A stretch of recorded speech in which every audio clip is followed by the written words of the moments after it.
Welcome to Clean Air Vapor's video series on building a POS system for your small business. I'm Timothy Haid. I'll be your host. I am using Filemaker 14 Pro. This video series is an extended series of videos to help the small business owner cope with the overwhelming cost of digital sales recording and accounting. These are a full-feature integrated data system and inventory management solution that I designed, and I wanted to share that with every small business owner I could. I hope you enjoy the video. Let me know if you do in the comments below. Thank you for watching and enjoy the video. Welcome back to Clean Air Vapors and our integrated POS system. This is where you should have ended up yesterday.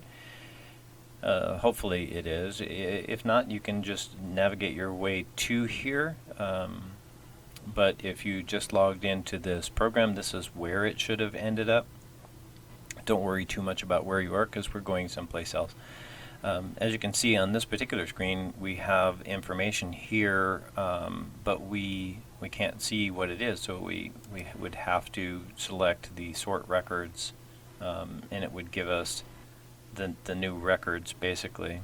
What we will do is something that we really want to touch base on today is we want to go into our I'm going to go to our launch page, exit layout, register one, and we want to create a script for this hot dogs.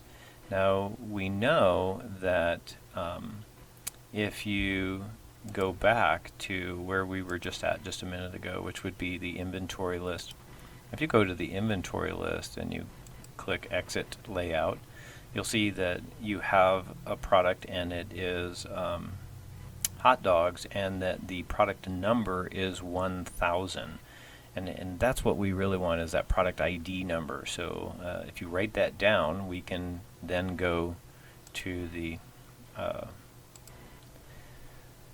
our menu page, and now what we want to do is we basically want to create a script that is going to use this quantity window and the hot dog button. So we're going to double click on it, and it says do nothing, so we're going to ask it to perform a script.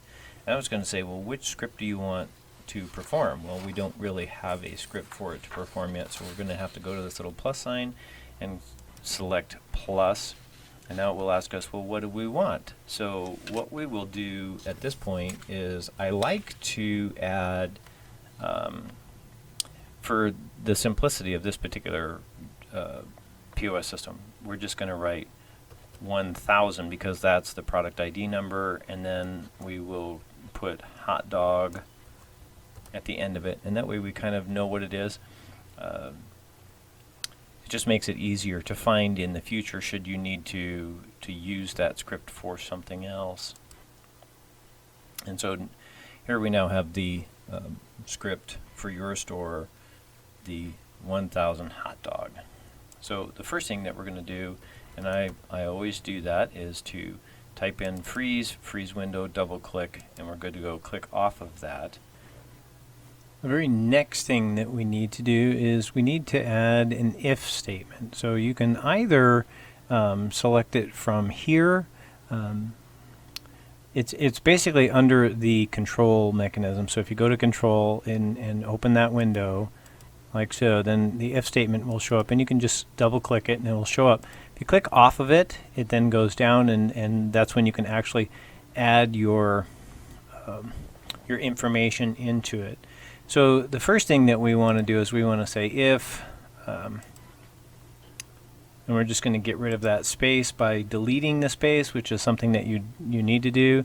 We're going to type in the word is, and it'll give us is empty, and then a field.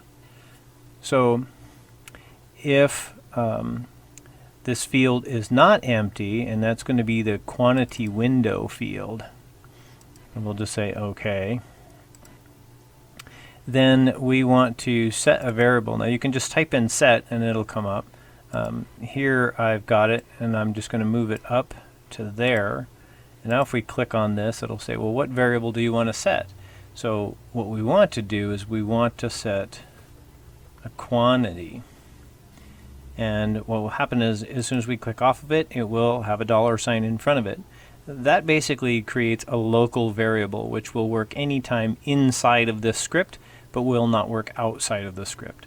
We fortunately will not be needing to use a global variable, which has the $2 signs in front of them for any reason during these videos. And so we want to know, well, what exactly do you want to set if it's not empty? Well, we want whatever value is in the menu quantity window to be set as our value. And then we would just end if. Now we are going to need another if statement, because we're going to want to know, well, what if that field is empty? So if is empty quantity, and the field would be the quantity window. So if is empty quantity window, then we need to set a new variable. So what we do is we come over here, we set a variable, and we click on it, and that variable is going to be quantity. And you want to make sure that these are spelled the same, that you're doing exactly the same thing, because this one quantity is going to cover a lot of different things. And we will specify what we want it to do. I like to put the quotations around it and then just put a 1. So what will happen is, if you don't put any numbers in there, it will just automatically sell one of that particular product, and we can end if for that as well. Now what we want to do is we want to go ahead and we want to set a field, or we want to clear that that quantity window so that it's just not hanging out there. And so what we'll do is we'll go into the specify the quantity window, and the calculated result will just be the quotation marks, and no spaces, no anything, and just the quotation marks, and that will clear the field. There is actually a clear field here. If you go in and you type in clear, it will clear something, but I've been having issues with that, so I'm not using it, and this is just as effective, probably if not more so effective than actually clearing the field itself.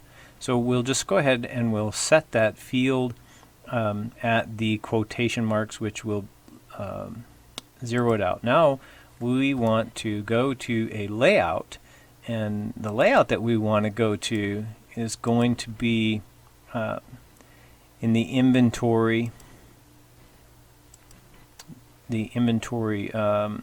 layout. And the reason why we're doing that is because that's where all of our inventory is, and we're going to actually do some neat things there. And the next thing that we're going to want to do is we're going to want to perform a find. And what exactly is it that we're looking for? Well, we're obviously looking for our inventory product ID number, but we don't want to put that in here. You could put it in there and just, but I like to uncomplicate things. So what we'll do is, I'm sorry, this is probably incorrect. We want to actually enter find mode. I'm getting a little ahead of myself. So we'll enter the find mode. We don't want it to pause. And then we want to actually set a field. So we'll go ahead and we'll set a field, and that field is going to be in the inventory, because that's what page we're on, and it's going to be the product ID, and we're going to specify that field as in quotation marks 1000, because that's our product ID number. And now it will search for that. Now we want to actually perform the find. And now that we have performed the find, that information, the only thing it will do is just list that one, and I wish I could show you how that actually works, but when you get there, it will fill in all of the spaces that you have in the in that particular data center. So Now that we have performed the find, we need to set some variables, and we need to create some things. So let us go ahead and set a let's do this first. Let's go ahead and set a field. So the field that we're going to set, and this is going to all make sense in just a second, is the location 1 stock, because we're on menu 1, so we're going to want to take away from location 1 stock. And the calculated result that we want is out of the inventory. We want the location 1 stock, and we want to subtract the $ quantity from that, and therefore we're removing this product from our inventory. So $ quantity, exactly as it is printed right there. And now that will take it out of our inventory. We won't have to worry about it. The next thing that we want to do is we want to let's set a variable. And the variable that we're going to want to set is the product name. And we're going to specify that field, and in the inventory field it will be product name.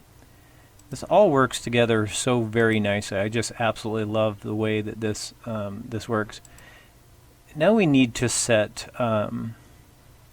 we need to figure out what price that we're going to charge. But if you remember correctly, we have 2 different fields that we can pick from. So we have both the sale price and the regular price, and we don't want to have to change our script every time that we put something on sale. So the best thing to do is let's just add an if statement. So if in the inventory, so what we'll do is we will say if is empty, and is the sale price. If it is empty, then we will, I think we can just click on this, then we will set a variable, and the variable will be price. And that price is going to be in the inventory, and it's going to be the regular price. So if the sale price is empty, then it'll just go ahead and charge you the full price, and then we'll end the if. But then we also need to say, well, if is not, and I think, let's just try this. Let's just type in the word not, and then we'll put a space, and we'll put is. It says is empty. We can just go ahead and press the enter key. So if not is empty, the inventory sale price, then we want to set the variable. I double clicked on variable, and we want to do the price, and we are going to set that price under the inventory as the sale price.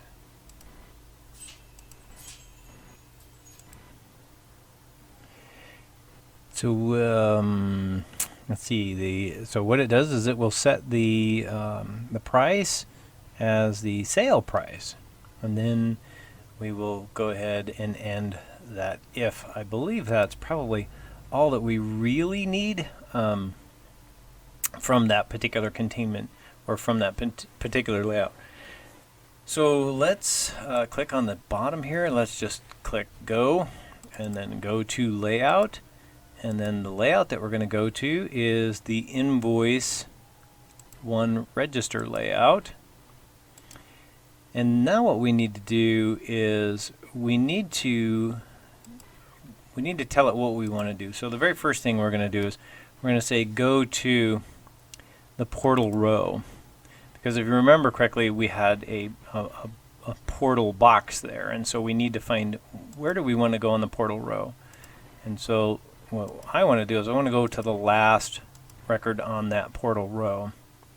And then I need to set a bunch of fields. So the first field that I want to set is going to be under the invoice, and it's going to be the product name. And it's what I want to do with this, and if you look closely, is we've set all of these variables. So, and this variable basically is the product name. So what we need to do here is type in the $, and then product name exactly as it was printed right there. If we do that, then we're good to go, and it will insert that product name inside there. Instead of, we could just go there and we could just say insert product. For this product, we want you to insert hot dog. We could type all of that stuff out, but this makes it nice because when we want to go and change this for any register, all we have to do is change this number. So if we wanted to go to search and put a different, let's say we had like our chili dog, and our chili dog is 1001. All we got to do is click on this and change it to 1001. But what we need to do is copy this and then change the name to 1001 chili dog, and then this would take that up. And of course, for every product, you would have to have that. Now, if you have tons and tons and tons of product, then we would have to go through and actually create an entirely different set of scripting. Not a difficult thing to do. We can surely do that. But what we're doing now is just for a very small business with a very limited inventory, one that doesn't really mind putting a bunch of individual scripts for that. Now, if you do need that information, just let me know and I can work with you and we can get that information to you. So the very first field that we're going to set is the product name. Now what we need to do is set another field, and that field is going to be on our invoice, is the quantity. So the quantity is going to be $quantity. Just exactly as it was printed there. And that's one of the neat things about the way that we're doing this, is that the quantity is equal to the quantity. So it works out very well. I'll set another field. And the third field is going to be the price. And so we're going to go to invoice. We're going to go to price. And you guessed it, we're going to call this price,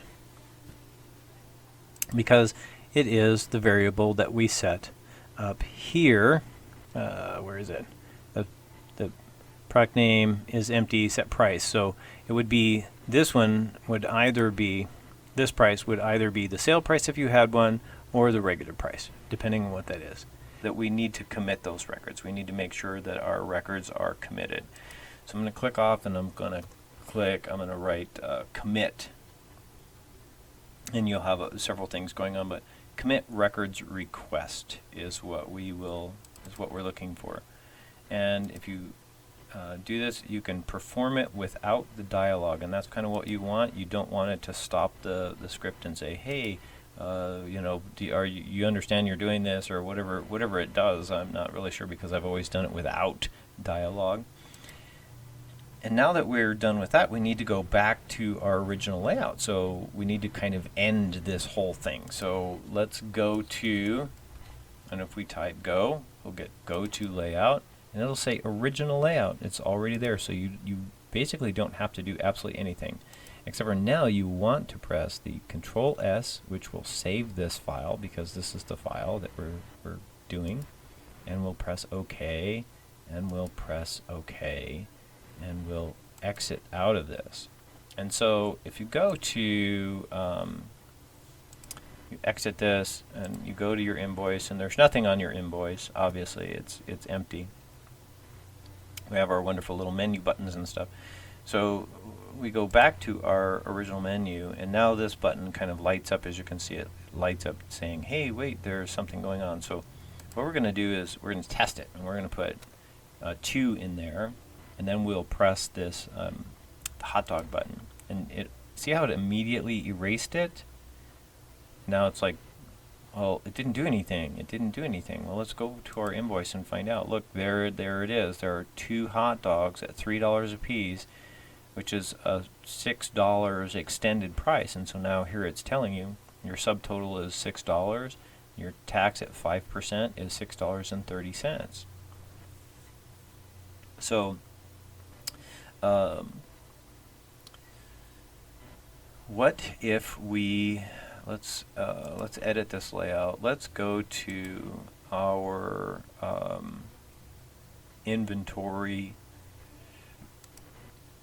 section and exit that. Now here it says, here is our sale price. So if we click this, it will take us to our modifier. It will take us to that hot dog.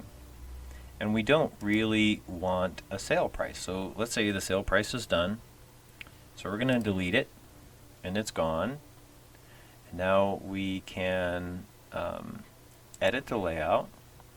Let's go back to our menu. And now we will exit the layout. We'll go to the invoice. And we see here it is. The hot dog is, the first set of hot dogs was here. We'll go back to our menu. And this time, let's add 5 hot dogs to this. So we pushed in 5, and notice if you click off, it does nothing. The 5 stays there, 5 doesn't move. And now when we push that, it erases that number 5. There's nothing in this field, it's completely void. And everything is like what it was, and we go to our system, and ta-da, there it is, the plain hot dog. There's 5 of them, and they're at $3.50. So you've instantaneously changed it. And the total sum due is basically $24.68, because it's $23.50 without tax, and then you times the tax, and it's $24.68. Now here it says the change is a negative $24.68. You can leave that as it is, because if you put in here $25 and you click off of it, it now says that the change is a positive number and that it is 33 cents. So your change would be 33 cents, and you'd either do cash, credit, or split pay. So that pretty much sums up the what we were doing for our scripting for our hot dog, so that we could get those things to actually come to our invoice. And as you can see, it worked beautifully as always. In the very next episode, we are going to talk about security windows, and we're going to add a few more features to this. One thing that I did while you were away is I added this, and what this is a box that tells me what the tax due is. And how I got that box is I went to the field picker, and I went to the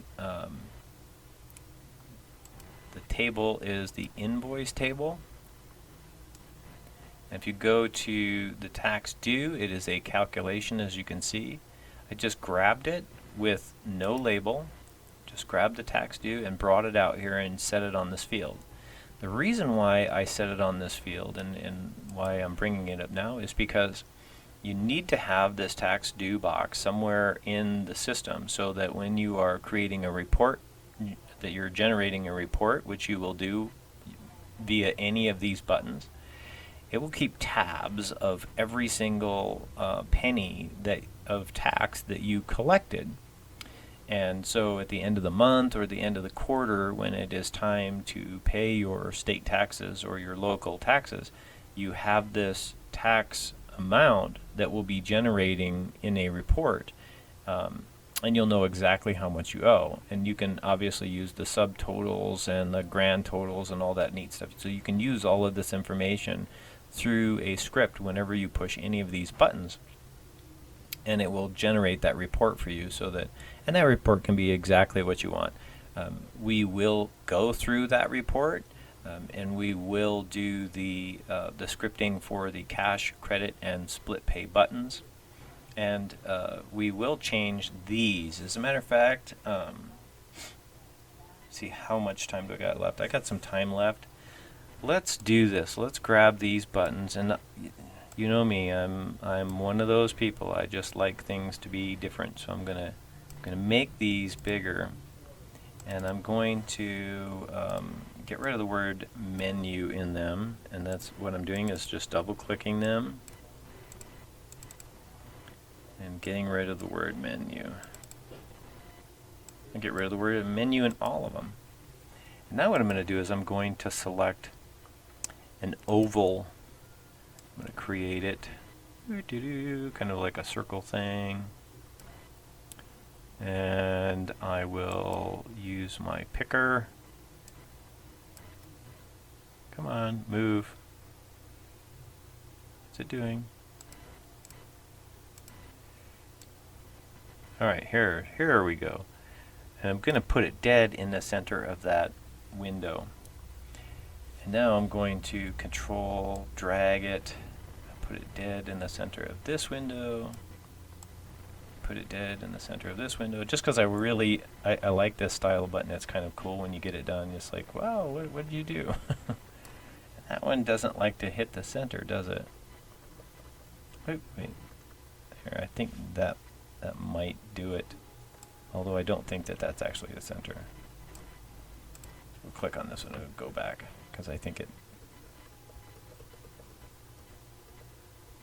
Where are you? That darn thing. You know, I'm just going to delete that. I'm just going to delete this whole button, because I can just grab this whole button right here and control drag, and it will be identical, and I can just get it right where I want it to be. Now, the cool thing about this is you can make dramatic changes to this button, so you can just to make it look cool, something different. So we're gonna go ahead and we're gonna type in some words here. This one, menu, click off of it, control drag, and we'll type in the word exit, and we'll control drag, and we'll type in the word store. Now you could do store use if you want to, but that's what that button is for store use. And then the last button, let's do this. Let's just do new. Now what these are for is, I want to make them bigger. I want to make them bigger. I want them to be really cool. 18, 24. Let's do 24. Let's be wild and crazy. So what we can do is we can put this right in the center here.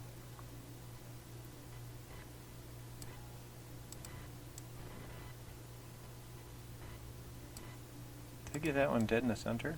Oop, there it is. I did get it in the center.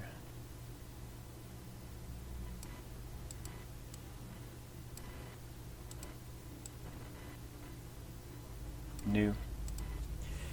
And so now what I can do is I can change the background of these if I wanted to, or I could and as a matter of fact I'm going to go ahead and do that. So let's pick our little thing, and this color I'm going to make it a bright color. This color I'm going to make it a bright color. This color I'm going to make it bright. I'm just going to keep doing this, just making bright colors. So now we have all of these different colors that we've added to this button. So if we come over here, we can say, well, blue is blue, and so that kind of works well. And this one, we can say, well, we really wanted it to be a darker green color, although that really looks bad. We'll make it a green on the top and kind of a greenish center. Why is it doing that? Because you have two buttons there, Tim.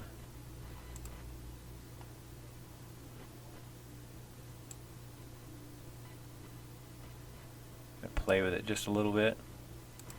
This button is a very pinkish color, so we will change this to a reddish color on top. And then this color will be a lighter. And this one will make it kind of a darker. And see how I just made it? I'm just changing it, just playing with it. Switch these up a little bit. That's a very pretty purple, so we're just going to make it a nice purple on top. And a very dark purple. And a lighter, semi-lighter purple color. I kind of delve those out just a little bit. And see what I'm doing here is I'm just playing with what I want the button to look like, and I'm obviously doing it for a reason. I'm doing it so that you can also build the same thing. So in this particular section, this particular button would probably look a little bit better if it was a little bit darker. Just kind of add it quite like so. Great, I like those quite a bit. So now what I'm going to do is I'm going to grab them all. Actually, I'm not going to be able to grab them all because I haven't yet set them. I'm going to put a white ring around all of them.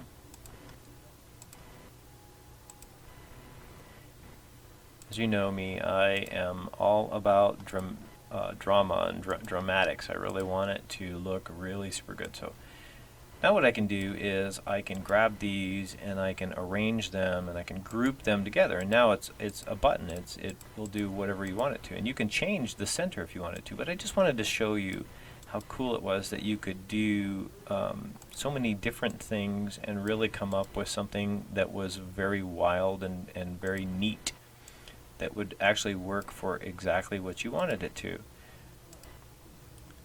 So now we have all of these buttons, and we can do with them whatever we want to if we select them all. The new invoice button, what that does is that is going to set a, it will create a new invoice. So in case something happens and your invoices get a little iffy and messed up or whatever, and you end up going, how did I get there? Because one of your managers was on a screen and it caused this to be in a weird or funky place, and you want to be able to just create a brand new one, just get rid of the old one and just create a brand new one. That's what the new button is for. The store use button is used for anything that you use in your store. So if you wanted to take it out of your inventory and you want to be able to use it on your taxes by saying that it was a loss or someone stole it, even, you could use the store use button. Although if someone stole it, I think we should probably use a different, basically a different report for that. But if you're going to use it for your store, if you're going to use a bottle of juice or something and you're going to put it on the counter, you're going to let everyone test it, or you're going to whatever. If you need a tool and you have a tool in the back that, or you have a tool on the shelf, you can grab it, use it as a store use.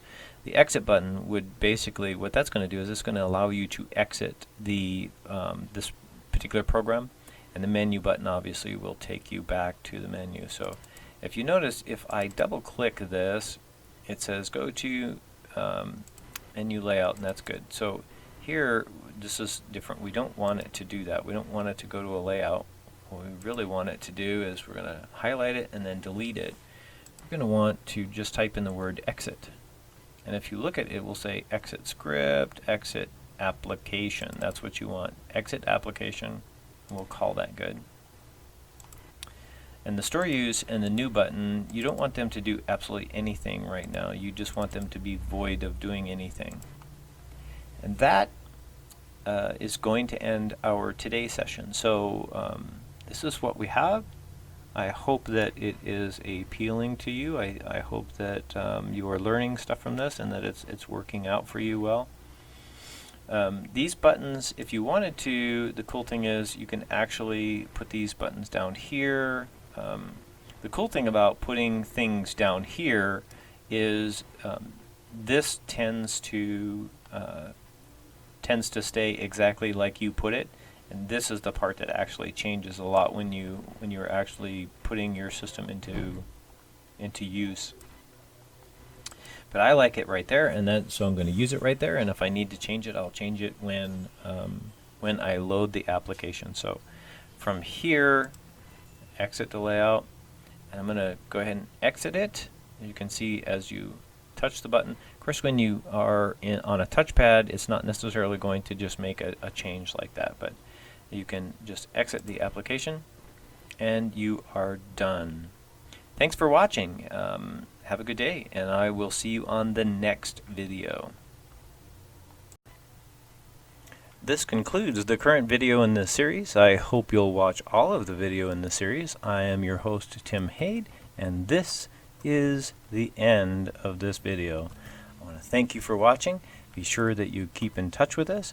We are available at cleanairvapors.com, Clean Air Vapors, or at Clean Air Vapors on Instagram and Twitter and all other forms of social media. I hope that you enjoyed what you saw, and I hope that you continue to watch the rest of the videos. If you have any comments or suggestions, please leave them below. I will get back with you. Just remember, these are some of the first videos that I've actually made that are tutorials, and I am trying desperately not to be boring, but the amount of information that is necessary is gigantic. Thank you for watching, and we'll see you on the next video.